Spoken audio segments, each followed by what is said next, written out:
Bonjour, je suis Chris Sanders, co-auteur et co-réalisateur du film Les Croods.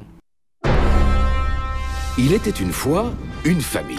Oh, ça faisait une éternité qu'on était dans cette caverne. 3 jours, c'est pas une éternité. Avec une famille pareille ici. Comment est né le projet?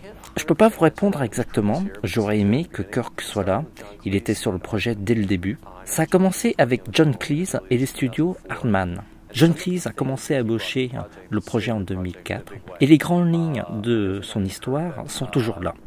En discutant avec Kirk, mon co-réalisateur, John n'était pas fan de technologie. Il pense même que ça mène le monde à sa ruine. C'est exactement la mentalité de Grog. Il a peur du changement, peur des choses nouvelles. Ça a été ainsi le fil conducteur des Croods. Quand leur monde s'est effondré. Faut partir, tout de suite. Le feu, la lave, tout ce qu'on a sous nos pieds disparaîtra. Je veux pas avoir l'air de dramatiser, mais... Oui, vous avez raison. Lorsque les Croods découvrent cet autre monde, c'est un peu comme dans Le Magicien d'Oz, lorsque Dorothée passe du Kansas à Oz. Nous voulions que le changement soit impressionnant et que le public ressente ce que ressentent les Croods. Le film commence dans un monde très proche d'un désert américain. Un terrain marron avec des tons rouges. Il n'y a pas d'eau, il n'y a presque pas de végétation. Lorsque la grotte et le monde des Croods s'écroulent, ils découvrent un autre monde quasiment extraterrestre pour eux. La jungle est verte et profonde. Dans leur ancien monde, les Croods pouvaient voir le danger de loin, alors que dans ce nouveau monde, le danger peut être à quelques mètres, et ça, c'est terrifiant. On a beaucoup joué sur les couleurs pour amplifier cette impression. Un nouveau monde est né. Où sommes-nous? Les grosses bêtes ne nous ont peut-être pas encore repérés.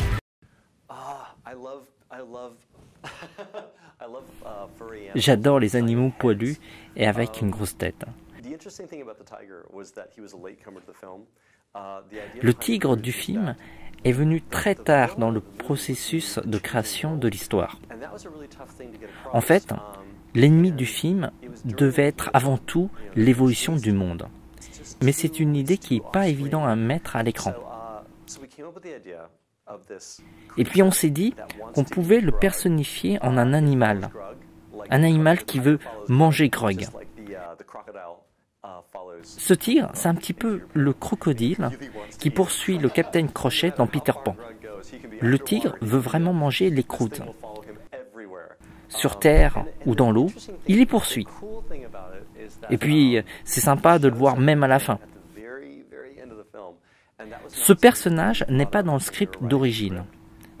C'est l'un de nos dessinateurs qui l'a proposé. Et puis quand il nous l'a proposé, on s'est dit « Mais c'est bien sûr, pourquoi on n'y a pas pensé ?» Voilà, ce n'est pas mon idée. Je dois donner le crédit de cette formidable idée à notre artiste. Faudra qu'ils arrivent à se supporter. Mais c'est mon boulot de m'inquiéter pour vous. Yves, ça a l'air dangereux. Oh, mais arrête, papa, tu dis ça pour tout. Attention. Oh, tu crois? D'accord. Absolument. Ce qu'il y a d'intéressant dans la création d'un film, et c'est le cas ici, c'est qu'il y a des thèmes qui viennent à vous lorsque vous écrivez l'histoire. L'idée d'être enfermé dans la grotte, d'être dans l'ignorance est notre point de départ. Et puis on l'a développé et enrichi au fur et à mesure de l'écriture, comme limiter son expérience, avoir une idée fixe. Tout ça est incarné par le père de famille, Grog, qui a plein de principes. Oui, Grog n'a pas d'imagination. Il n'en a jamais eu besoin et il en a peur.